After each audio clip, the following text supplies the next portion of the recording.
Brain roots IAS में आपका स्वागत है। Today we will study the anatomy of industrial disasters. तो खबर क्या है?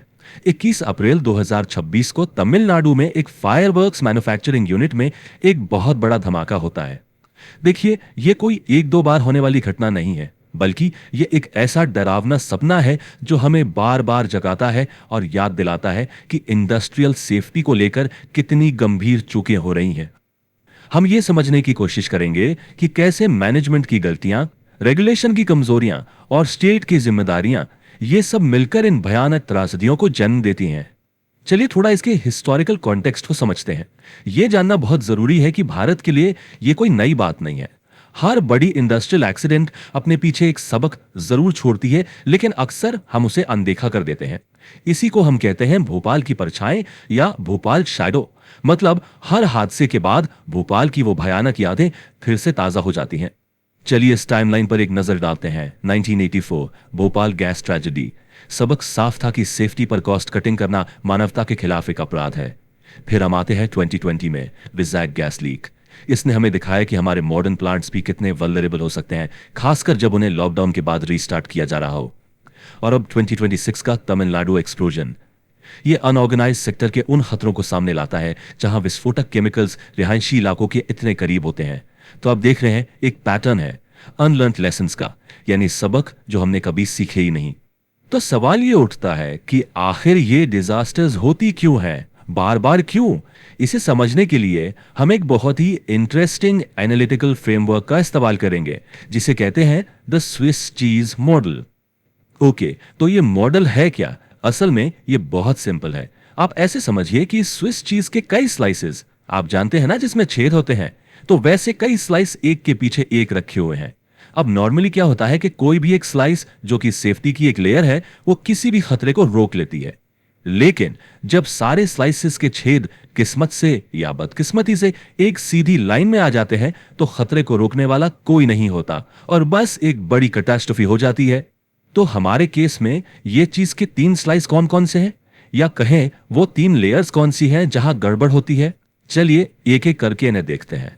ये हैं systemic and regulatory gaps, operational and technical failures और इकोनॉमिक एंड मैनेजरियल फैक्टर्स। पहली और सबसे बड़ी लेयर है सिस्टेमिक गैप्स।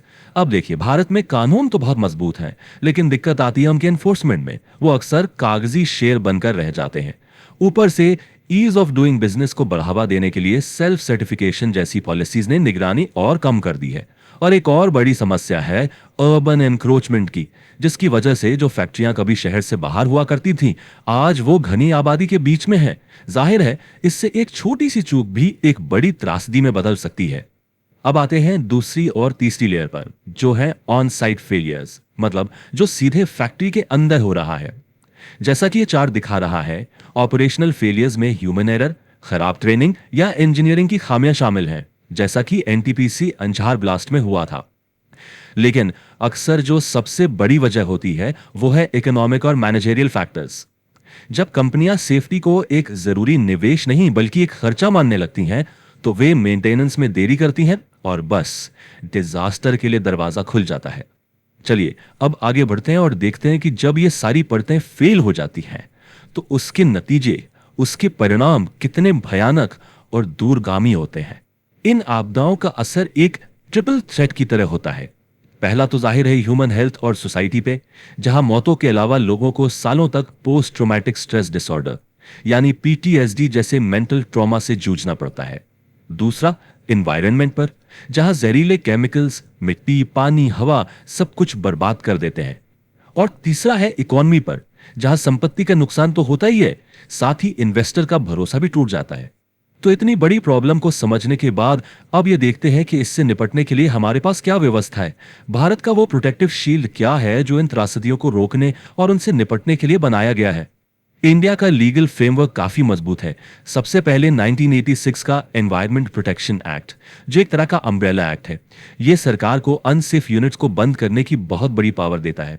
फिर है 1991 का पब्लिक लायबिलिटी इंश्योरेंस एक्ट, जो ये पक्का करता है कि पीड़ितों को तुरंत राहत मिले, भले ही गलती किसी की भी हो। और आखिर में 2005 का डिजास्टर मैनेजमेंट एक्ट, जो नेशनल से लेकर जिला स्तर तक एक ऑर्गेनाइज्ड रिस्पॉन्स सिस्टम बनाता है। अब इंस्टीट्यूशंस की बात करते हैं। यहाँ हमारे पास दो मेन एजेंसीज हैं। एनडीएमए यानी नेशनल डिजास्टर मैनेजमेंट अथॉरिटी को आप ब्रेन समझ सकते हैं। इसका काम है पॉलिसीज और गाइडलाइंस बनाना। और दूसरी है एनडीआरएफ यानी नेशनल डिजास्टर रिस्पांस फोर्स, जो मसल्स की तरह है, जो जमीन पर एक्शन लेती है। खासकर इसकी सीबीआरएन यूनिट्स, जो किसी भी केमिकल, बायोलॉजिकल, रेडियोलॉजिकल और न्यूक्लियर इमरजेंसी से निपटने में एक्सपर्ट हैं। और हाँ, आज के जमाने में टेक्नोलॉजी का भी एक बहुत बड़ा रोल है। प्रोसेस सेफ्टी मैनेजमेंट, जिसे पीएसएम कहते हैं, यह एक बहुत ही मॉडर्न सिस्टम है। इसमें एआई और आईओटी सेंसर्स का इस्तेमाल करके प्लान पर रियल टाइम में नजर रखी जाती है। अगर कोई भी खतरा महसूस होता है तो यह सिस्टम अपने आप फेल सेफ शटडाउन शुरू कर देता है, इससे पहले कि बात हाथ से निकल जाए। तो यहां सबसे क्रूशियल बात यह है कि सिर्फ एक शील्ड या डिफेंस सिस्टम का होना ही काफी नहीं है। हमें अपना पूरा माइंडसेट बदलना होगा। हमें डिजास्टर्स पर रिएक्ट करने की आदत छोड़कर उन्हें प्रोएक्टिवली यानी पहले से ही प्रिवेंट करने की दिशा में काम करना होगा। तो ये प्रोएक्टिव स्ट्रैटेजी कैसी दिख सकती है? इसके 3 सिंपल स्टेप्स हैं। पहला, स्ट्रिक्ट जोनिंग, मतलब साफ है, हाई रिस्क इंडस्ट्रीज को आबादी से बहुत दूर रखो। दूसरा, mandatory third party safety audits, जिसे कोई भी कंपनी सेल्फ सर्टिफिकेशन का बहाना बनाकर टाल ना सके। और तीसरा, कम्युनिटी प्रिपेयर्डनेस, जिसमें लोकल क्राइसिस ग्रुप्स बनाकर वहां के निवासियों को खतरों और इमरजेंसी में निकलने के रास्तों के बारे में ट्रेन किया जाए। और आखिर में ये एक बहुत जरूरी सवाल है जिस पर हम सबको सोचना चाहिए। हम ये कैसे पक्का करें कि जो लिरिक ऑफ इंडस्ट्री है, यानी उद्योग का जो विकास का गीत है, वो कहीं डर्ज ऑफ डिजास्टर्स यानी आपदाओं का मातम ना बन जाए। ये हमें सोचने पर मजबूर करता है कि इंडस्ट्रियल ग्रोथ और ह्यूमन सेफ्टी को हमेशा साथ साथ चलना होगा। If you found this lecture helpful, like, share and subscribe to the channel.